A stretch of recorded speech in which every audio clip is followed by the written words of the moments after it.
Hello everyone, আজকে চলে এসেছি আমার ট্রাভেল ব্লগের নেক্সট পার্ট নিয়ে। সকাল সকাল রেডি হয়ে বেরিয়ে পড়লাম। আজকে অনেক জায়গায় যাওয়ার ছিল আমাদের। প্রথমেই টোটো নিয়ে চলে এলাম সরুল রাজবাড়িতে। ভিতরে ঢুকে এত সুন্দর লাগছিল যে কি বলবো। সেই পুরানো দিনের জমিদার বাড়ির সাথে ঠাকুর দালান, আমার তো খুব সুন্দর লাগে এরকম পুরানো দিনের আর্কিটেকচারগুলো। আর এখানেও আমরা প্রচুর ছবি তুলেছি আর ভিডিও করেছি। তারপর ওখান থেকে বেরিয়ে আমরা চলে এসেছিলাম সৃজনী শিল্পগ্রাম। এটা আমি আগে কোনোদিন আসিনি, এবার এই ফার্স্ট টাইম এলাম। আর এখানে বিভিন্ন রাজ্যের স্পেশালিটিগুলো শোকেস করা হয়েছে। আর দেখো, এখানে চারদিকে বাউলরা গান গাইছিলেন। আর এখানে আমাদের এক বন্ধুও বসে পড়েছে ওনার সাথে গলা মেলানোর জন্য। আর আমরাও দাঁড়িয়ে দাঁড়িয়ে দেখছিলাম। ওদেরও বেশ লাগছিল শুনতে, তোমরাও একটু শুনে নাও।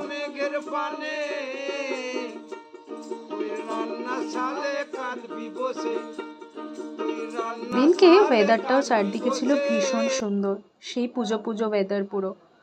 আর সৃজনী শিল্পগ্রামে অনেক শপিং করার দোকানও ছিল। আমরা বাড়ির জন্য অনেক কিছু কিনেছিলাম এখান থেকে। তারপর আমরা বেরিয়ে চলে এলাম কোপাই নদী দেখতে। যদিও এখানে নদী বলতে তেমন কিছুই দেখা যাচ্ছে, তাও চারদিকে কাশফুল আর আকাশে তুলোর মতো মেঘের মাঝে বেশ সুন্দর লাগছিল। আর দেখো, এখানে এই কাকিমার সাথেও আলাপ হয়েছিল। উনি কি সুন্দর সেলাই করছিলেন। এটা বানাচ্ছিলেন টেবিলের উপর পাতার জন্য একটা কাপড়। উনি এগুলো নিজে হাতেই বানিয়ে বিক্রি করেন। তারপর এখানে একটু বসে আমরা চলে গেলাম লাঞ্চ করতে। আজকে গিয়েছিলাম রামশ্যামে। এই জায়গাটার নাম সবার মুখে খুব শুনি, কিন্তু আমি প্রথমবার এলাম।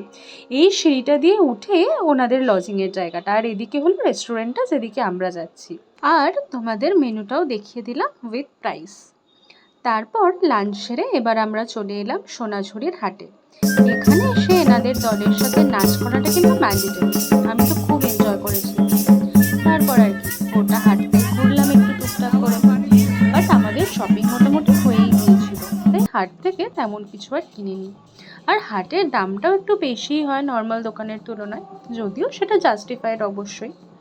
এরপর আমরা একটু ছবি টবি তুলে আড্ডা মেরে চলে এলাম এয়ারবিএনবির জন্য, কারণ আমাদের আবার সন্ধ্যাবেলা ফিরে বেরোনোর প্ল্যান ছিল। এইভাবেই কাটলো আমাদের সেকেন্ড দিন, যদিও এখনও কিন্তু শেষ হয়নি এই দিনের ঘোরা। বাকিটা আবার আসছে পরের পার্টে।